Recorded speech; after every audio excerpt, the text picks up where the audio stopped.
Good afternoon. Welcome to Cup of Joe. I'm your host, Joe Hellerstein.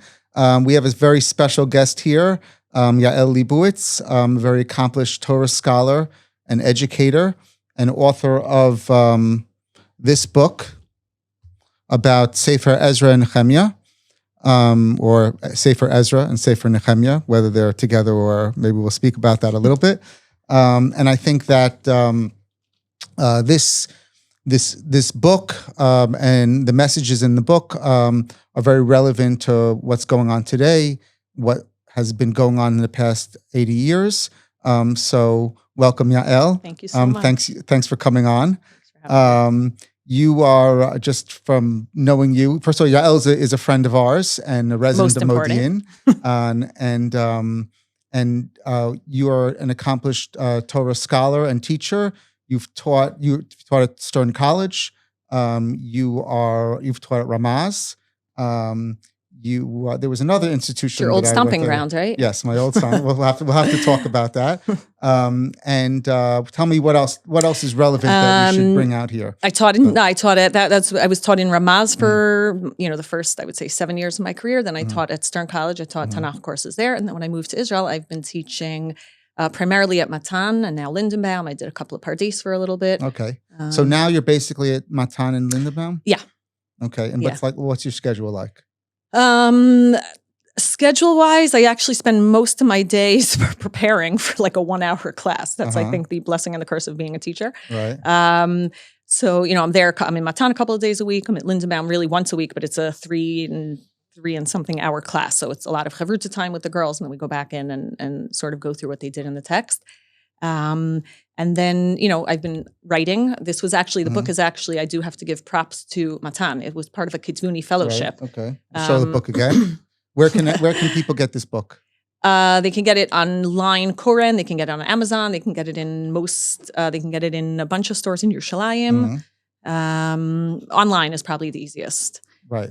Now, just full disclosure, a while ago, Yael approached my wife, Daniela, and asked if she could look over the book and see if she had any comments. And we actually, Daniela then came to me, and we decided to do as a kind of a couple effort. I started reading it. I actually went through a nice part of it. I actually wrote some comments, and then I just couldn't. Well, to be fair, I think the war broke out like 2 weeks after I gave it to you. War broke out, and I never really made any. I never finished it, and then all of a sudden it's out. But it's a fascinating subject and a fascinating book. But before we get to that, I want to know about your time at Ramaz, because my friends who are going to be watching this are going to want to know what you have to say about Ramaz. All right, so they'd also want to ask you about Camp Seneca Lake. We should have invited Bougie Herzog here. He's a little bit before my time. He's my sister's time. All right, but still, it's kind of cool that he was. What's going on in Ramaz? Ramaz was it was the most fun I ever had, I think, as a teacher, for sure. It helps that I was like 21 when I started, and I was teaching high school, so the age gap was not significant enough. Ivrit, right? Yeah, it was Ivrit. It was like Rabbi Bakst was still there, Rabbi Moskowitz. It was still like a super serious. Rabbi Moskowitz just passed away. Yes, a couple of days ago. Zichrono Livracha. Yeah, he was a legend in Ramaz, and he was Holocaust survivor. He was in Palmach, if I'm not mistaken. That I didn't know. I think he came to Israel. Some of the material that came out about him. But definitely, and also in Camp Masad, really one of the OGs. I was just going to say, of the Ramaz world, they were like, it was like Rabbi Bakst, Rabbi Luxstein, Rabbi Moskowitz. They were this like, Right. I actually, after I became a little bit more seasoned there, I used to joke that I think they had their kiddush right before they hired, like right before my interview, because why were they hiring a 21-year-old to teach 11th graders? But yeah, it was amazing. Was that a problem? Did you have the proper authority over them? I loved it. Were you able to control the class? Yeah. Control for some reason was never was an issue. Okay. That's changed since my time there.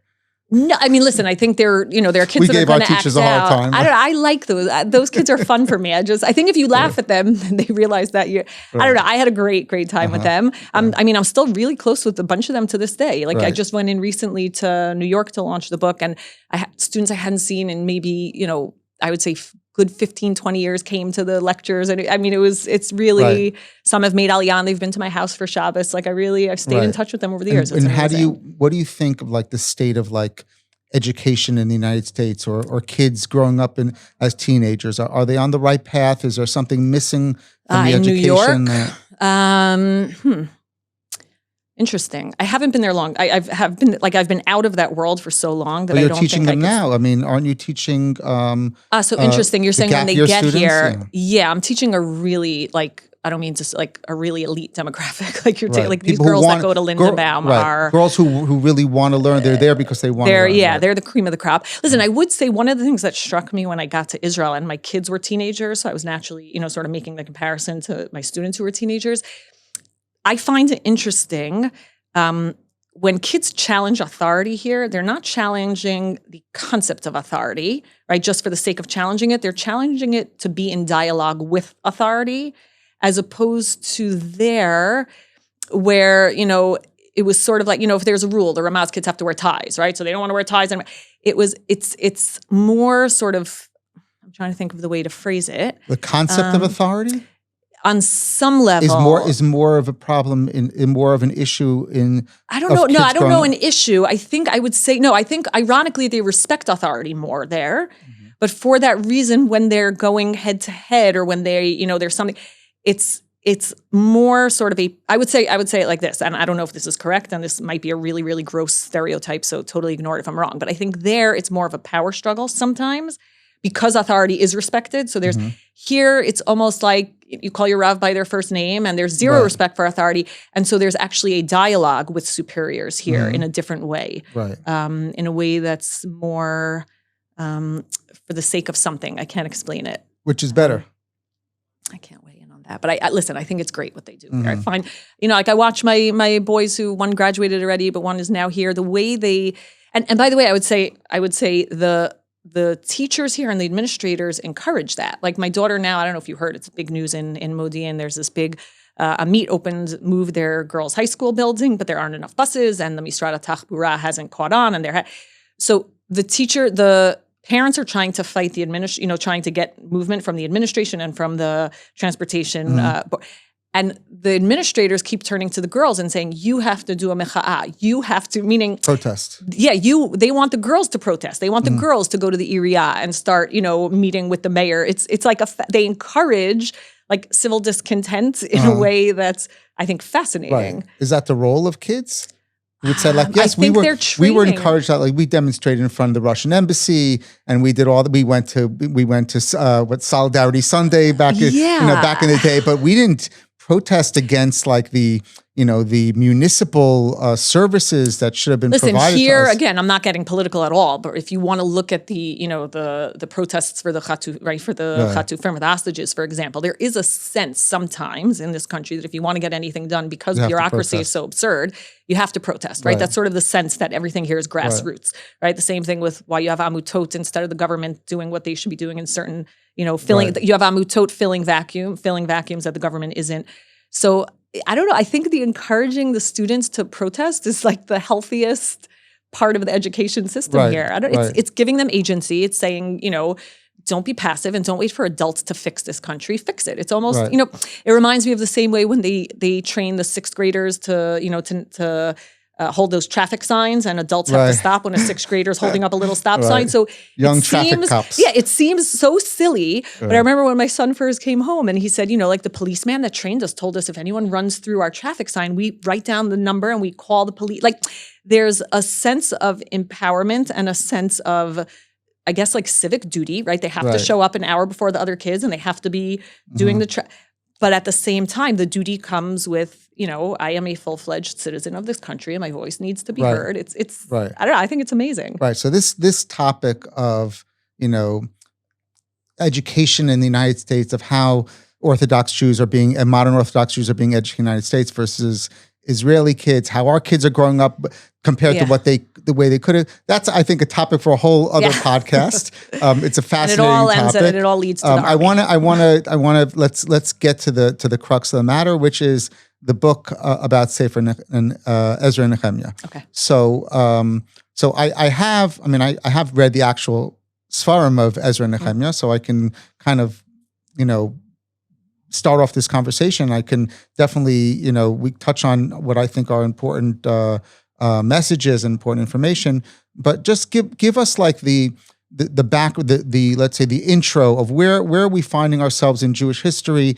Last week we left off in Sefer Yirmiyahu and the Sefer Malachim, where the temple was destroyed, the people were exiled in a couple of stages, right? And now where do we find ourselves? Let's say at the beginning of Ezra. Okay, so.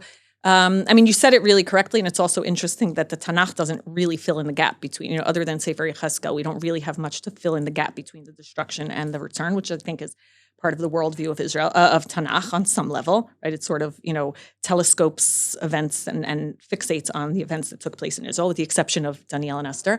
So basically 597, like you mentioned, there were a couple of waves of exile. So the first one was 597, and then in 586, I'll back up a second. In 722, the northern tribes, right? The dynasty had split after Shlomo.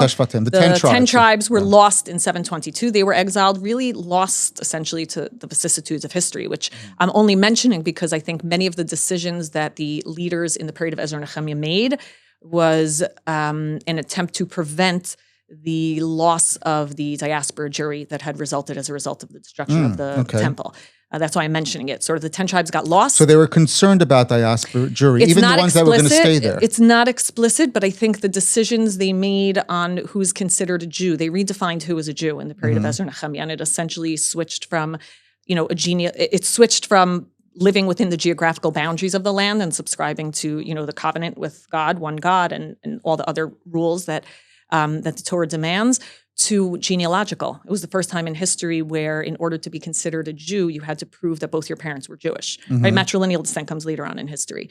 And I think, again, it's not explicit, but the logic behind it is that if you maintain geography as the defining feature, then essentially you're writing off all of diaspora Jewry, which was the majority of Jews at that point. And so by redefining who was a Jew, they implicitly marginalized certain people that lived in the land that identified as Jews, which is a real, it's a big, big theme in the Sefer. But what they also really made clear is that peoplehood, land is central, land is, essential. You must go, you should go back to the land, but peoplehood is equally important in. But wasn't there always a diaspora community even in the time of the first temple? No, there were tiny. The Reuven, Gad, and Chatzi Menashe that moved just over the side of the Yarden. You could argue. I wouldn't call them diaspora. Okay. You had a small group of, what we call the Elephantine community that we have documentation of them. Actually, it's fascinating. Totally off topic, but they built a temple in the Persian period. Actually, they were in the diaspora. They were, we're not exactly sure when that community would have sort of situated itself there, but probably. Mid First Temple period as, maybe conscripted soldiers. We're not really sure how they ended up there. But no, other than that, we don't have a diaspora Jewry. Diaspora Jewry was really a revolutionary concept once you had exile. Right, okay. Until then, Jews were really, for the most part, confined to the land. But we do have a sense now that there are people doing research. Also another topic. I didn't answer. I didn't contextualize the Sefer, but we'll get back to it. No, but I'm saying people doing research on the lost tribes will argue that there were communities that existed even from the time of the exile of the 10 tribes that were in the diaspora and maintained. Right. So I don't know enough about that you have to get Stephen Fine on. You're saying nothing that we really, no evidence that we really know of. I don't know enough to speak about the 10 tribes. So basically the first idea of a diaspora and a community within Israel, and which also you're saying has practical implications for who is a Jew. Correct. Comes up in this time of Ezra and Nechemia. Yeah, very much so. Right. It's the first time we're called Yehudim, right? We're identified as, right, Mordechai HaYehudi. And that's, a question, is it because it was the Judean province? It was because they were, descendants of the last remaining tribe of Yehuda. But it's the first time we're considered Yehudim as opposed to, Am Yisrael or Bnei Yisrael, even within Tanakh. But just to answer your question about contextualizing it, so the first wave of exile was 722, the northern tribes. You had 597, the first wave, and then, like you mentioned, Melachim, Sefer Melachim essentially ends with the destruction of the first temple and the exile of almost everyone who is left. Not everybody, which is important. And then there's sort of this like vacuum of information, essentially, in Tanakh. Again, other than the visions and the nivuot of Yecheskel, until they came back in 539, 538. We really don't know a lot about what was happening to the Jewish community in Babylon. There's now more and more, they found a cache of documents in what was known as Al Yahudu province, where most of the Jews actually moved after they were exiled. The Babylonians would sort of exile people, and then the ethnic minorities would stick together naturally, like all immigrants.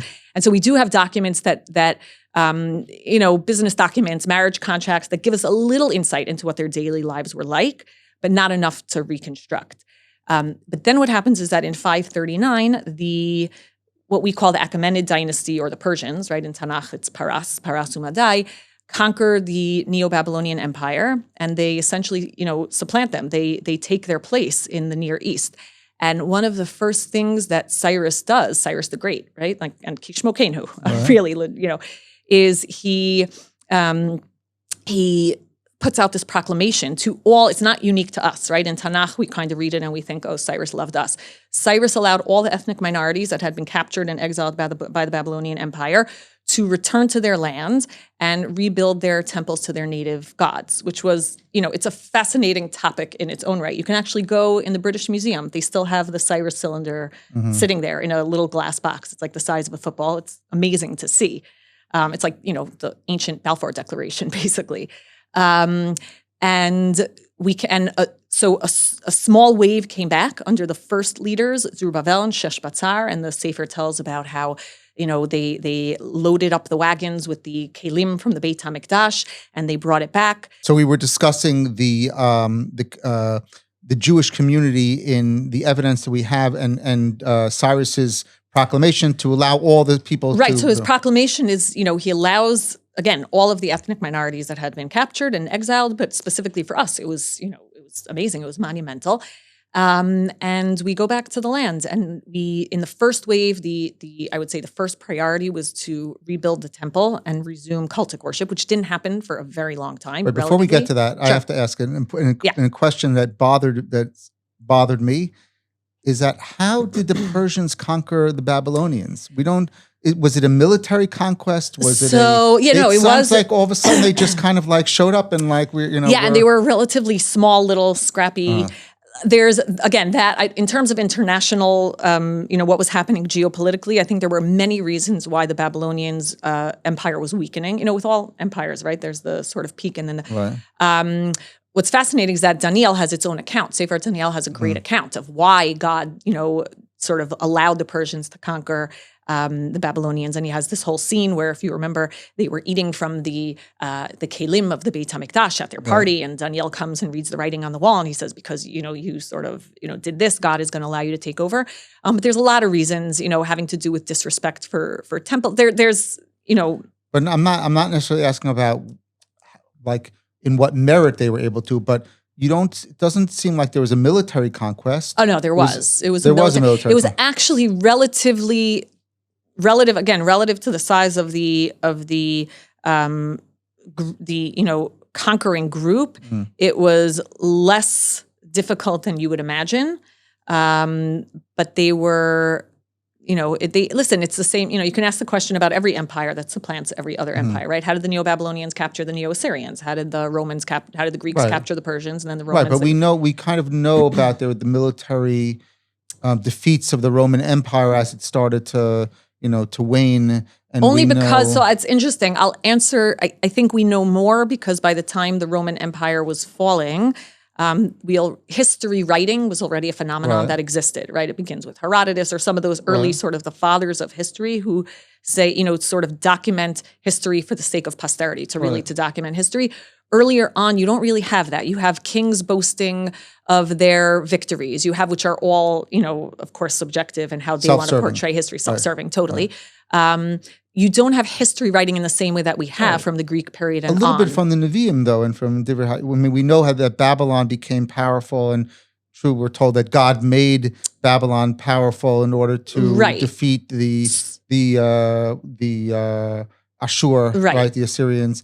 But I'm just saying one gets the idea that this was some kind of military coup, either a combination of marriages and families taking over within the royal Interesting. court. I think the Babylonian Empire was already weak. Again, I don't want to speak enough. This is certainly not my area of expertise. Okay. But from what I understand, the Babylonian Empire was already weakening internally.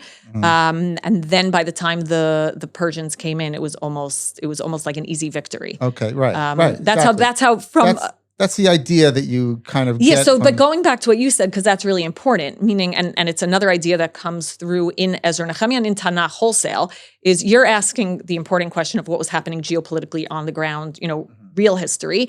And what Tanakh always does is it sort of infuses the theological component into history. So we look at history and we're saying, how's that possible that the Persians conquered the Babylonians? Weren't they the largest empire the world had seen? And that's true. Tanakh makes it very clear God allowed, Cyrus to sort of rise to his position as leader. It even says, He'ir Hashem et ruach koresh, right? That he inspired him to write this, to make this proclamation.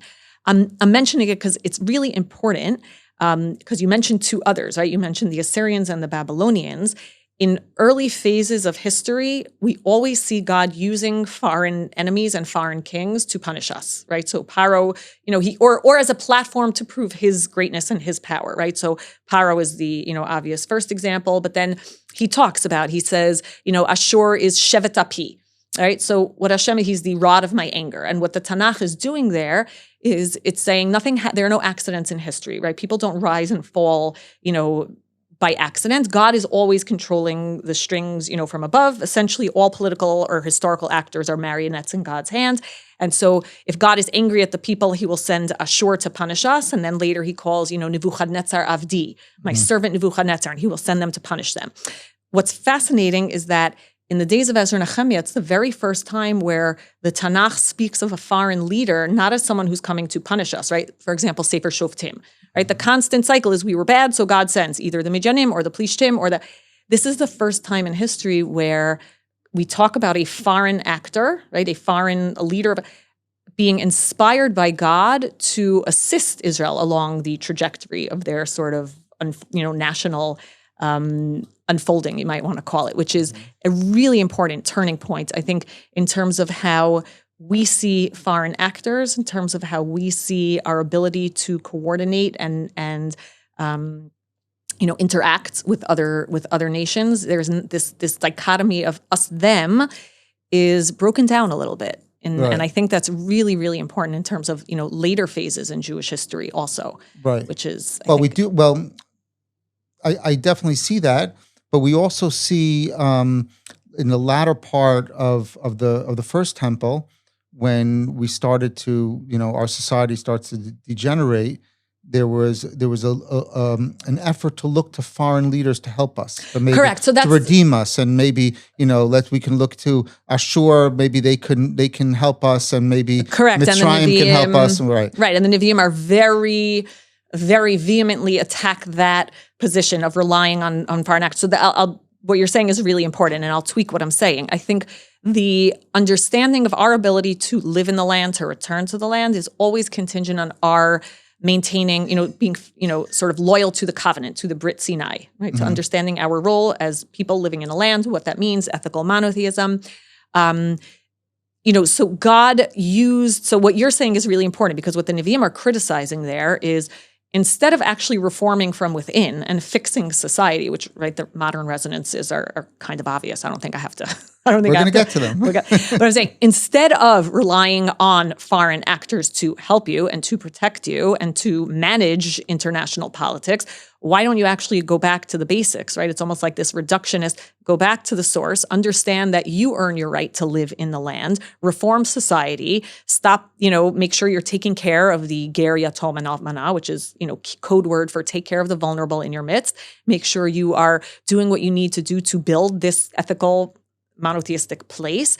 If you do that, all the other people are irrelevant, right? Meaning you don't need to rely on And that's the message of many of the prophets. That's what all the prophets are saying, right? At the end of the day, I think all of the Nevi'im, and the same holds true in Ezra and Nechemia as well, right? Just because a foreign actor is helpful to us the foreign actor is only helpful in the same way that the foreign actors were adversaries, because God is in control. And God uses all of the, again, different players in history, either to our benefit, if we earn that, if we deserve it, or against us, if we earn that. Right. But this is the first time that that a foreign leader actually did something to help us, did something positive, rather than being used as a criticism that don't look to this foreign leader for help because you need to reform your own society, or a foreign leader being used to punish us for our sins. This is a foreign leader that's actually coming to be a part of the redemption, or to spur. Yeah, exactly. Meaning, like Hiram, for example, let's say helped Shlomo build the Beit HaMikdash. He sent over workers. So it's not the first time we have a congenial relationship. But I think what you're saying is the right way to frame it. It's the first time that a foreign actor is sort of a player in the positive unfolding of our Jewish future. And how does he do? So he does that by first, something that really applies to all his subjects of the empire, that everyone is going to be allowed to return to their land and to rebuild their temples, their respective temples. And I guess the idea there is that this way he'll be able to he'll earn the alliance of all these subjects, and they'll become basically vassal states of his. Correct. And he'll be able to exercise control. Exactly. But you do get a sense that there is some kind of, there's a goodness there. There's either because we know he likes Nechemia, right? We know that when it wasn't. Well, that was Artaxerxes. That was later on. It was right? What was the relationship between Ezra and Cyrus? So Ezra was much later. Ezra and Nechemia were during the period of Artaxerxes. So again, just to give you like what's a little. What's the Hebrew word for that? Artaxerxes. Artaxerxes. It's not even Hebrew. It's like transliterated. Right. Who was a grandson of Esther Amalka? So Chazal's timeline and what the timeline that we now know that we've pieced together, sort of Persian history, don't necessarily align. Right. They found on the side of this mountain this what's called the Behistun inscription, which is like this amazing. It's like this 3 columns, different languages of Persian history. And when they were able to decipher it, that was one of the great finds. I think it was the late 1800s, which really outlined Persian history, in real time. So the Cyrus is 539. The story of Megillat Esther, the way it's told, took place in the period of Achashverosh, who's Xerxes, who would have been 486 to 465. And then Ezra and Nechemia are in the period of Artaxerxes the first. So 465, I'm pretty sure, to like 424. Okay. So meaning we return in the first wave with Zerubbabel and Sheshbatzar, then the story of Esther is placed, and then Ezra and Nechemia go back with the second wave. Right, so we're returning in waves. We're returning in waves. Right. The first wave, was it significant at all? It was really significant. First of all, they rebuilt the temple, right? That's a really big deal. It took a while. For lots of different reasons. It wasn't, you come back, you imagine and it was financed by the Persians. So you imagine like what's stopping you. The temple was rebuilt in the time of 516. Of Zerubbabel. Yes. Okay. It was built by 516. But nothing the way, nothing compared to the later temple, second temple, or no, definitely not. Meaning Herod made it, spectacular. And even certainly really nothing compared to what the first temple was. No, and there's like this amazing scene which I think, if someone says what's the 2 psukim to read in Ezra and Nechemia, there's probably more than that. But what are some of the highlights that really convey the main themes? There's this amazing scene where they dedicate the Beit HaMikdash, or they dedicate, they're sort of laying the foundation and starting the process of resuming cultic worship. And there's this amazing scene where people who remembered the first temple were crying because it was, like you're saying, it paled in comparison to Shlomo's temple.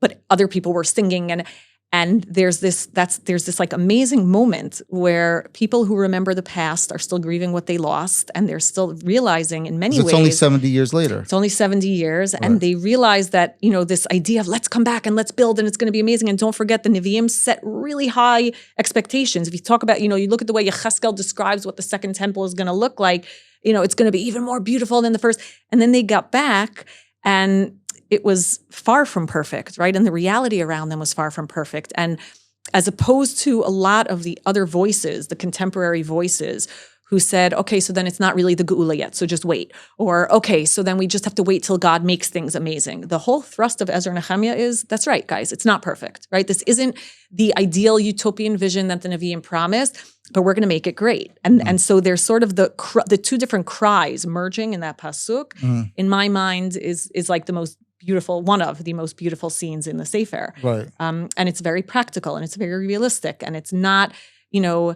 it's not this sense of just wait for this perfect utopia that's going to fall from the sky and then it'll happen for us. It's no, we have to get back, roll our sleeves up, and make this perfect. Right. And how did that happen? How did Ezra make that happen?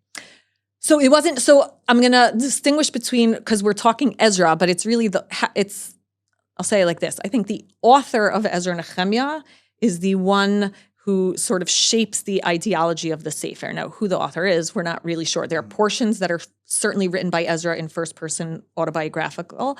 There are portions that are first-person autobiographical Nechemia, and then there's a narrator who writes about events that happened way before Ezra and Nechemia came along. So who put it all together, we don't know. I think, though, that with every Sefer in Tanakh, right, we're never saying just what happened. What we're always asking is, what questions is this author trying to answer by writing about history in this way, right? Because at the end of the day, history is never just about what happened, right?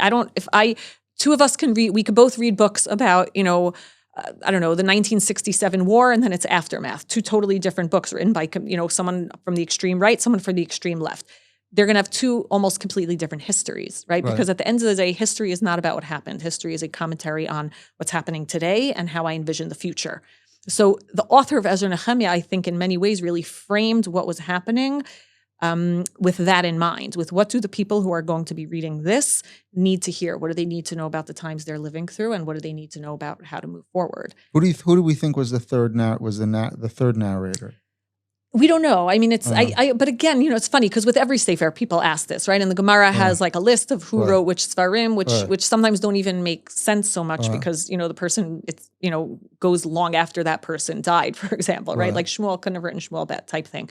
I always think that question is less relevant than, because, until Mashiach, Teku, until we get the answers to these questions, I think it doesn't really matter. Yeah, I think what matters more is not who wrote it, but what was and I'm not using this word with any pejorative connotations, it's a good thing. What was the agenda of the person who put all these sources together, who took Ezra's autobiography, who took Nehemiah's autobiography, who wove it through with narration? What was that person or that group of people, we don't know, trying to tell us? Right.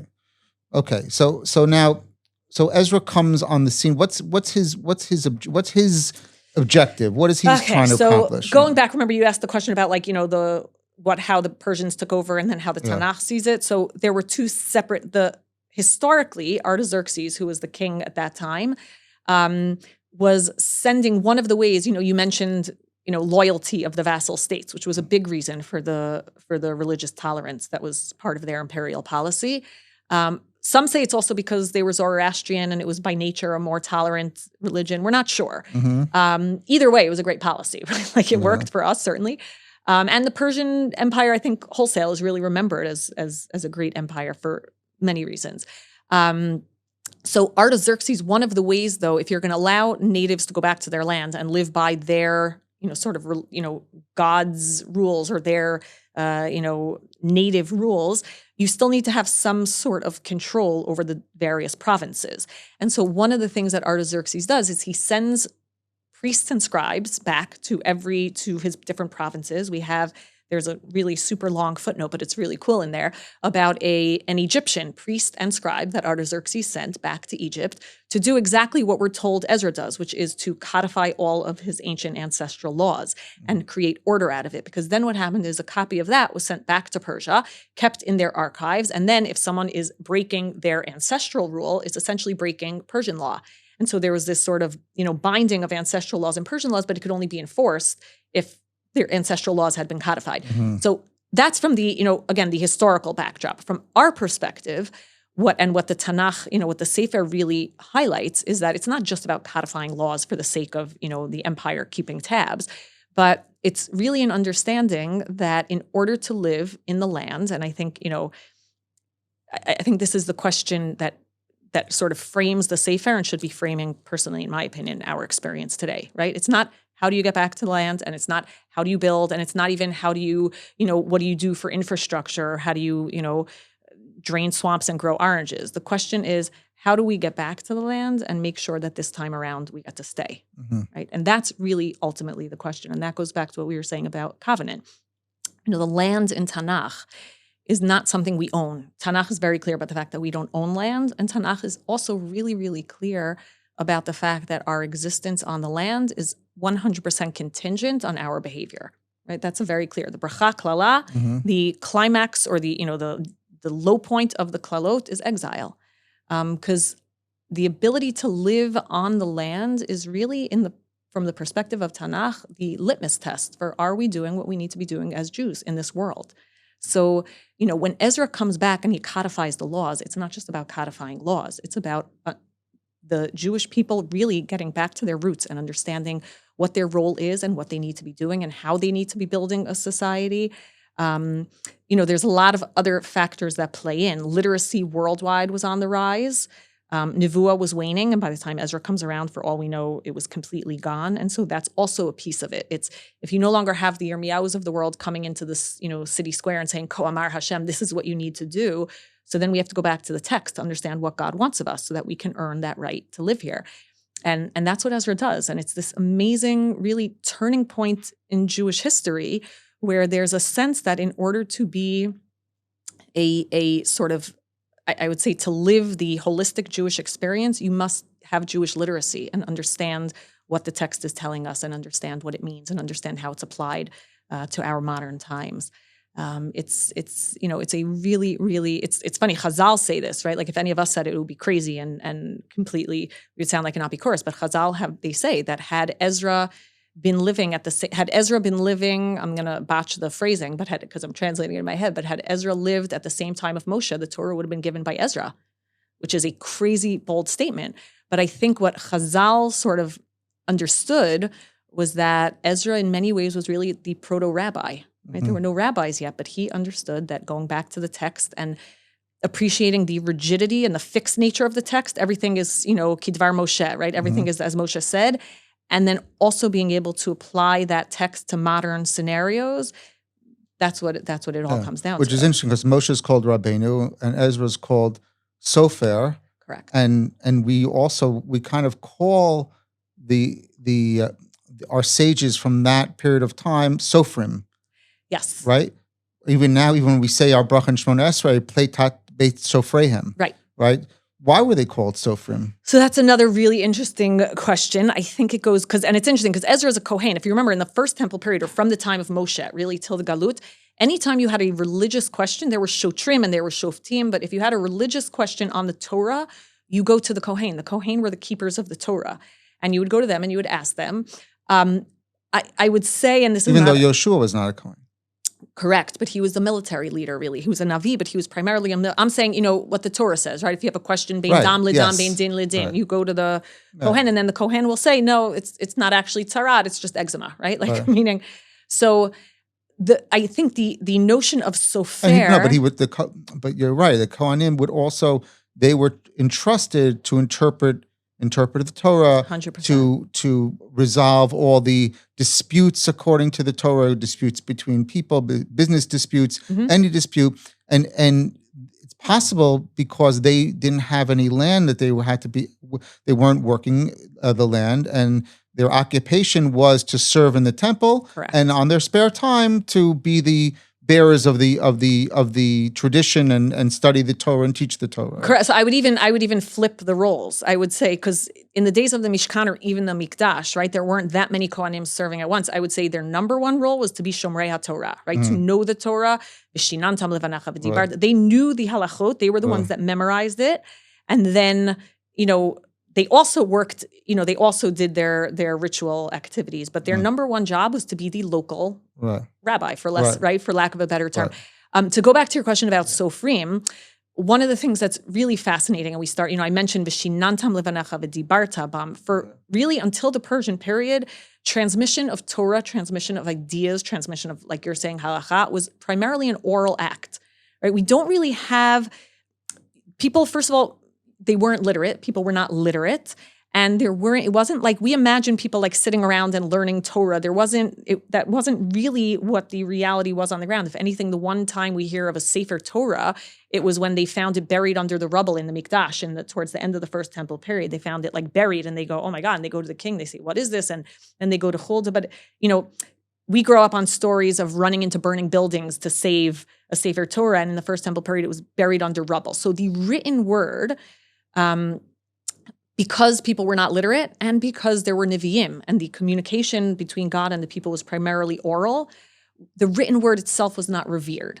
Once we move towards the Persian period and we see that literacy is growing for lots of different reasons, again, in the backdrop, because you have empires and empires need to be able to communicate between, ends of the empire. If you look at Megillat Esther, that's a perfect example, right? You have everything there has to be written. It all has to be a document. And then you can't, right? They want to cancel the genocide, but they're like, but we already wrote it down, right? So you have to rewrite a new, like that's almost ridiculous. It's certainly there. It's, hyperbolic, but it shows the reverence for the written word. Even in Ezra and Nechemia, when they had to stop building the Beit HaMikdash for a little while, they were only able to resume the building when they found the original document of Cyrus. So the written word is gaining importance worldwide. And then within Israel, again, it's sort of as with everything in Jewish history, right? There's what's happening in the world and then what's happening internally and how we navigate between the two. Prophecy is waning. So Hashem is no longer speaking to people and telling them what to say. So between those two, I guess, historical contingencies, what comes up is like I mentioned before, the reverence for the written word and the ability to really copy it down and to be, they call Chazal scribes, because it was very, very important to maintain the integrity of the written word, right? You can't just have lazy, sloppy people and then we don't know what the text actually said or what Moshe actually meant. Right. It was the integrity of the text that became really, really important. Right. But I mean, can't that also be interpreted in just as part of this Judaism now being viewed globally in terms of there's now a diaspora community that's also part of the covenant, along with the community in Israel, part of the covenant, and therefore the law and the written word becomes so much more important. I mean, we do know that. I mean, the original idea was that at the end of Sefer Dvarim, Moshe gets the Torah and he gives it over to the elders, right. And there's a Torah that's going to be kept. A special Torah is going to be kept on the side of the Aron in the temple, so that this Torah is preserved, but it's possible that just the emphasis it changes because if you're talking about literacy, like even there was much less literacy in the time of the First Temple. We know that there were scholars that were literate. We do know that when they came into Eretz Canaan, they actually were told to write the Torah on stones. Right, but think of all the examples you're giving, right? Meaning you're talking about the Torah that they put on the side of the Aron that was then placed in the Kodesh Kodashim that no one ever had access to, right? Or when do we hear about writing, Uchtavtam al mezuzot beitecha, or right on the tefillin? Right. All of those are more almost, I would call them, ritualistic objects that contain the words that we are supposed to know that are supposed to be etched in our hearts, right? Meaning the words are written down. There's no question for pasta. We need to know the words exist and those words are important and they need to be preserved. But what I'm talking about is sort of the day-to-day. People weren't reading the words. They were v'shinantam levanecha v'dibarta bam. They were certainly the oral law. 100%. Correct. Okay, so that's basically Ezra's objective is to strengthen that part in the people, to kind of anchor them to this written law and the oral law wholesale in general. Right. And first of all, how does he end up getting from wherever he was to Israel? He came for some reason. Was he sent? He was sent by Artaxerxes for this specific in the purpose. Context of correct. That's why I mentioned the Egyptian guy, meaning He was sent by Artaxerxes for this purpose. We know he was a Kohen, which gives him, it was almost like he has the perfect resume because he's a Kohen descended from Aharon, and he's from Pinchas, and he's also a Sofer Mahir. So it's, if there's like a shidduch resume, he has like all the checks. Ezra's like the guy. But it also speaks to that transition from the time where the Kohanim memorize the words of the Torah and transmit it to the people to a time where the text is now becoming accessible to the literate people. So he comes back. That's fascinating because we always think about the written Torah was there all along, and it was just at a certain point they decided to also write down the oral Torah. Right. And what you're saying is that even the written Torah wasn't really stressed. I always say it's a misnomer. I say it wasn't. We always say Torah shebichtav and then Torah shebal peh. Right. I say Torah shebal peh, essentially Torah shebichtav and then Torah shebal peh. Okay. Right. All right. So how does he go about strengthening this in the people? So he does it. Interestingly, he's a totally different model. One of the things that's really, really cool about Ezra is he is, everything in the past was all sort of about power, right? Kingship and everything that goes wrong from Shmuel through the end of Melachim is the abuse of power and the misuse of it. Ezra is, I would say, I don't want to make such a broad statement. I think one of the greatest leaders of the Jewish people. I think there's a reason Chazal, put him on par in that way with Moshe Rabbeinu. He doesn't see himself as the important piece. He sees the movement that he's starting. He wants the movement. It was like the opposite of founder syndrome. Ezra wants to make sure that the movement will exist beyond him. There's no pomp and circumstance. You asked how he got back. They wanted to send a royal entourage, and he's like, no, I'm good. He's below the radar in terms of that. It's never about him. It's never the ego that's involved. Really, all he wants is to get the people back to the Torah and to what they really should have been doing all along. There's, I would say the second best scene in Ezra and Nechemia, my second favorite, is when he's teaching the Torah. He's standing there with Nechemia, and there's this amazing scene, and it says, and he was standing on a little wooden box that it says Asher Asula Davar, that they made. And you're picturing like Ezra just standing there in the street in front of the, in Yerushalayim, and they're like, Ezra, we can't hear you. So they're like, give him a box to stand there. Like, he's not standing on a podium. He doesn't tell them to have the space prepared for him. He's just there to bring the Torah to the people. And then, for anyone who's in the world of chinuch or raising kids, there's this amazing, so he's going through the Torah with Nechemia and all the people around him. It's sort of like, concentric circles of teachers. And it says the people start crying. And, and at first you're reading, you're like, why are they crying? And it says because they realized all the things they hadn't been doing all those years, right? And there's this moment of, oh my God, we've actually been failing as a community, right? And we've had this collectively as a community where we turn around and we realize we have veered so far from what we should be doing as a people. And they start to cry. And if you compare it to, the past where the prophets were scolding the people and criticizing, Ezra and Nechemia just turn to them and they're like, no, don't cry. And they say, hand out candies, right? Give out essentially mishloach manot to your friends.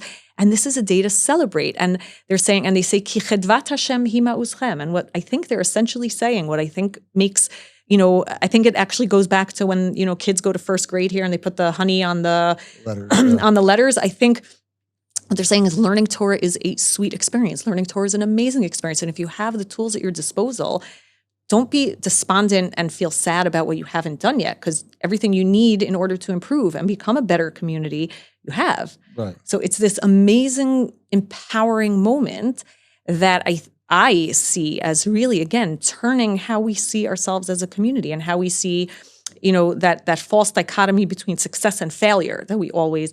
And what they're saying is it's a continuum, right? Yes, you failed in the past. You were doing things wrong. It says that they hadn't built Sukkot since the days of Yoshua bin Nun. That's a crazy pasuk to read, right? You're talking about, we imagine the first temple period to be a certain way, and then we read that they hadn't built Sukkot since the days of Yoshua.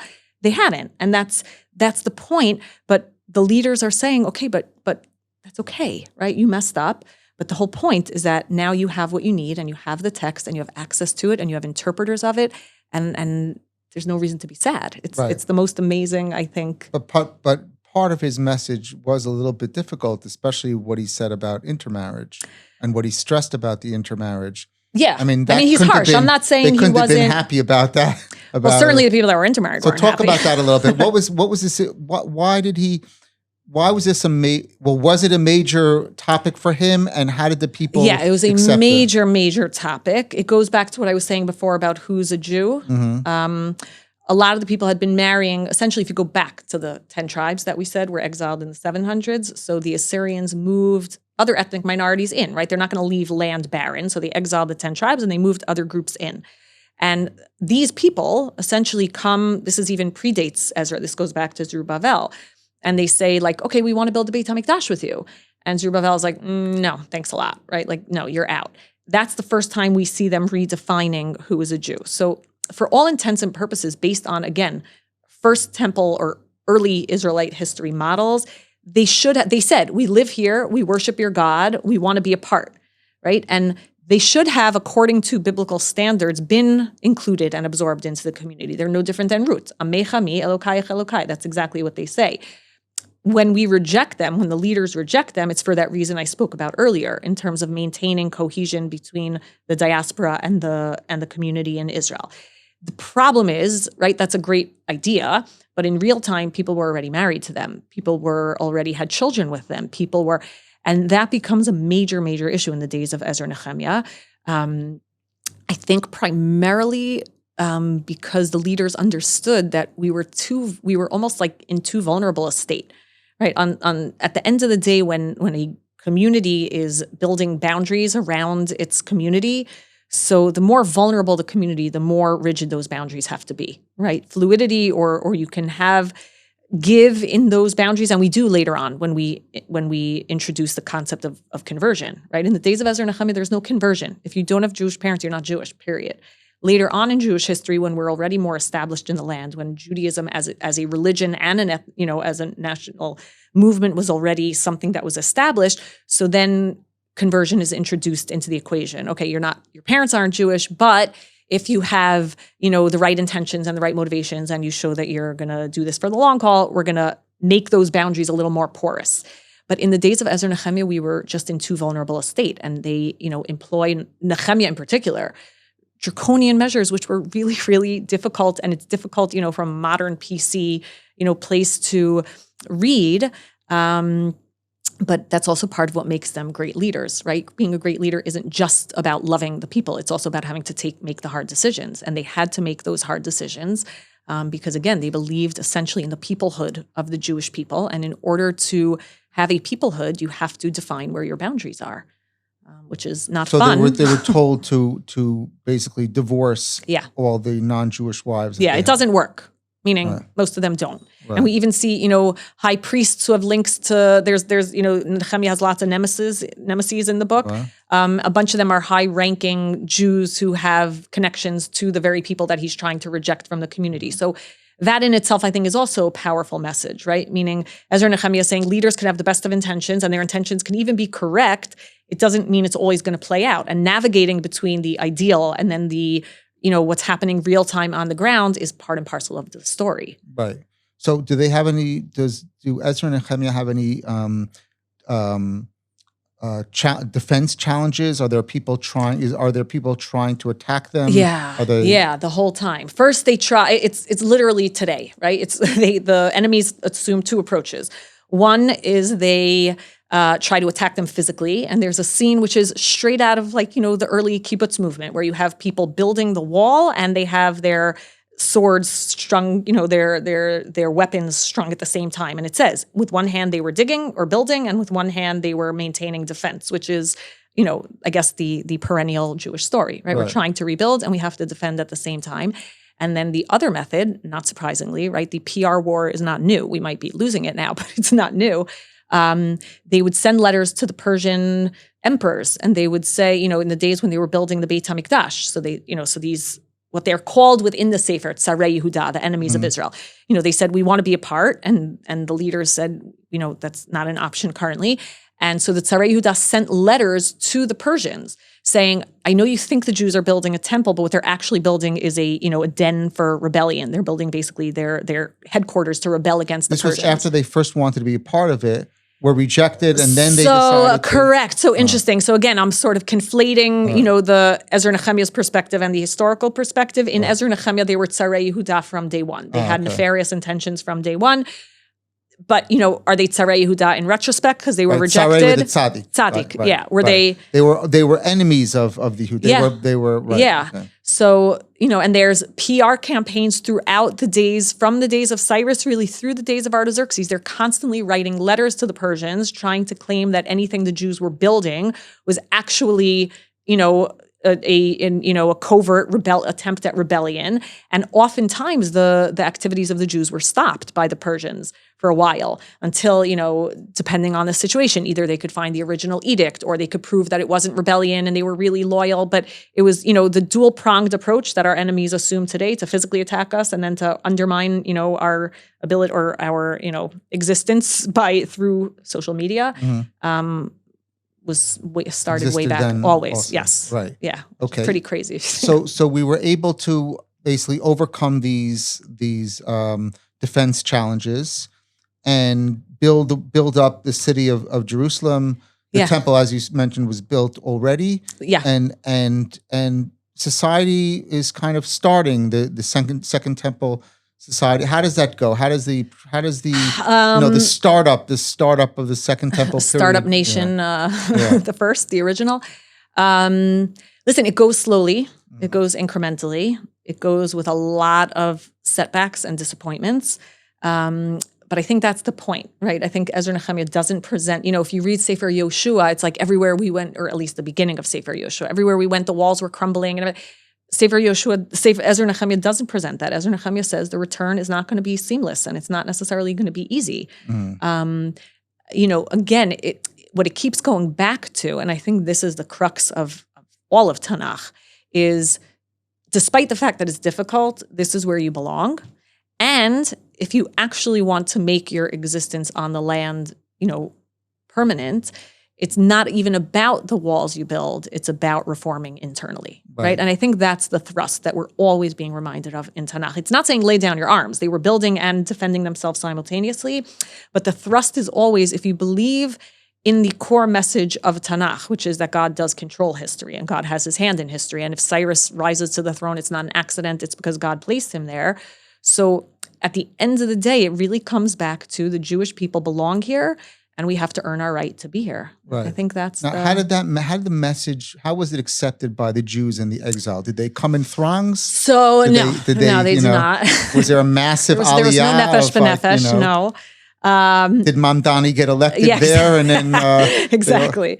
No, actually, really, the minority of the Jews at that point were in Israel, which is, kind of another similarity. Yeah, and kind of crazy because it wasn't even thousands of years. You're talking 70 years. You're talking people who can literally go back to their actual physical houses and just, unlock the front door. So the question of why they didn't come back is also loaded. But the minority came back. But again, it's from that minority that everything then flourished and was built at that period. But yeah, no, the majority did not. Was there economic success in Babylon for the Jewish community? So again, we don't know. Is that what was keeping them their comfortable lives in Babylon? So again, I don't want to superimpose our modern biases onto Persia because we don't know enough about it. But certainly, what we do know, as I mentioned from those documents, we do know that within a relatively short amount of time, they were financially stable. Again, I'm not financially stable. I'm not speaking for all the Jews that live there, but they were not struggling financially. They weren't treated like, a minority that was mistreated or, and we know, again, Nechemia is a great example of a person. Nechemia was the cupbearer to the king, which is a really important job. He was one of his closest advisors. So if within that short amount of time, he was the cupbearer to the king, that says a lot about how the Jews are moving in society. It goes back, by the way, to... he was like the sommelier. Correct. He served him he was in charge of the wine of the king. Which is important, right? Because in a day where kings are paranoid that someone's poisoning their food, food tasters are, have to be the most trusted. It's actually, I think it goes back to Yirmiyahu. Don't forget, this whole idea of living outside the land was brand new. No one that had never, like we mentioned, happened on, large scale. And Yirmiyahu, as the first wave were leaving to Galut, he wrote a letter to that first wave of exiles. And he basically outlines what I think becomes the guidebook for Jews in exile, both the first time and after the destruction of the Second Temple. He basically outlines for them a couple of things. He says, plant vineyards, build houses, marry off your children, live, right? Thrive. You can't live waiting to get back. You have to embrace the fact that you are now outside the land for a given amount of time. He says, pray for this is, I think, where the Tefillah Lishlom, for the government. He says, pray for your local government, because if they're doing well, you're going to do well, which is like, had we known that. And then he says something really interesting, which is, it's finite. You're not staying here forever. I will bring you back to the land. But in the meantime, when you call for me, I will be there with you. And I could hear you from wherever you are, which answered that really important existential question is, Eich nashir et shir Hashem al admat nechar. If we're out of the land and God was the God of Israel, right? We're used to being in diaspora and just calling out to God.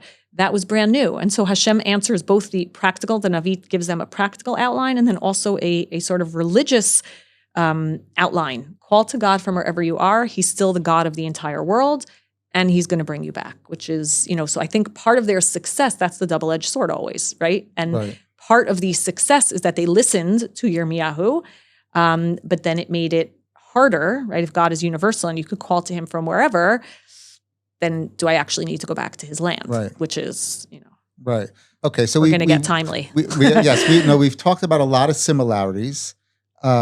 First of all, the idea of a foreign leader being sympathetic to the Jewish cause, right? To Zionism, which Zionism back then, Zionism today.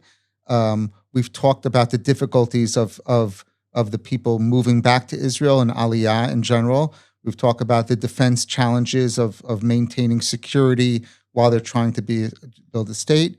We talked about perfection of society and as opposed to and now we're talking about the centrality of the Torah and how that can be used to shape the society going forward. Tell me, in your own words, we've touched upon a lot of these things.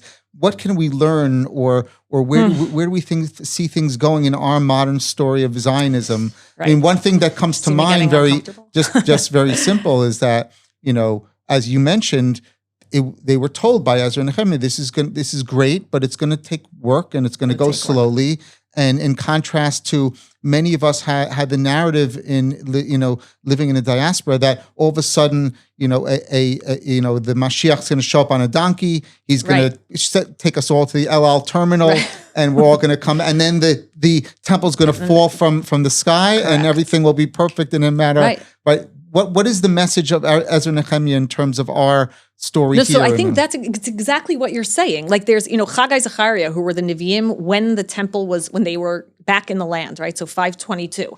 And they're already allowed to build the temple, but they weren't. They were dragging their feet because there were economic difficulties, and they were trying just to work the fields enough to feed their kids, right? There were a lot, meaning the temple should have been a priority. Survival mode. They were in survival mode, 100%. Yeah. But one of the things that's interesting is that the Navi says people were saying 8 loba, right? Meaning, if it's so bad, it must mean that we shouldn't have come back yet, that it wasn't meant to be, right? And we know that there are groups of Jews today who feel exactly like you're saying, the expectation of what going back to the land should look like, if that doesn't match up to the reality on the ground, so maybe it's not the right time. And I think of all the messages of Ezra and Nechemia, that's it, right? No. Just because it's hard doesn't mean that it's not the right time, doesn't mean that it's not real.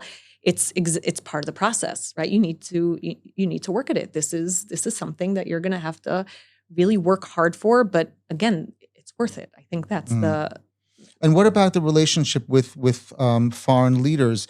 Did we have any examples in Ezra and Nechemia where there was a kind of a different interest between the Persian leader interests and our internal interests and what we wanted accomplished to compare to the sponsorship of Persia? Interesting. In Ezra and Nechemia, it's really not that explicit, other than the few times, like I mentioned, that the enemies are trying to, talk smack about us.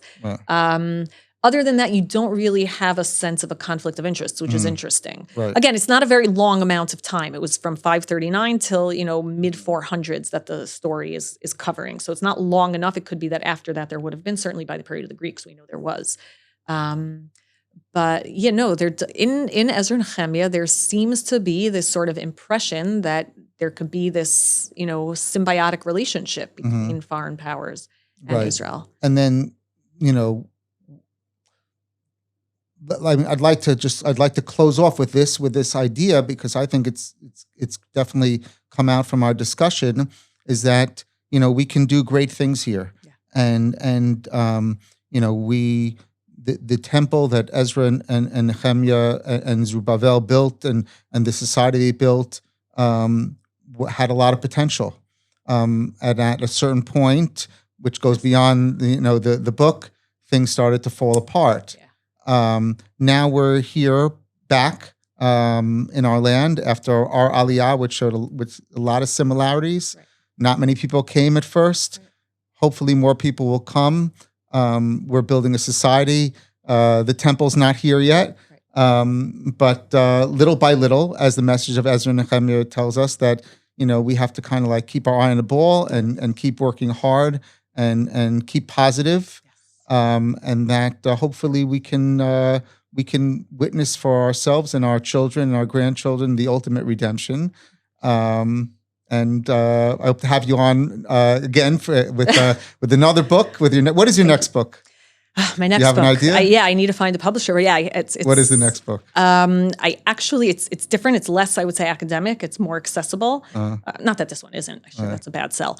But I take lots of different ideas in Jewish biblical thought that have, I think, evolved over, the period of Tanakh. And I use the women of Tanakh in these sort of imagined scenes as mouthpieces for those different ideas. And it sort of travels through time with these women as they become the sort of medium for expressing, and articulating those ideas. I think it could be really potentially very cool, actually. Great. Okay, we're excited. Looking forward. Thank you so much. Thanks so much for coming on. Thank you for having me. Okay. It was great. Thank you.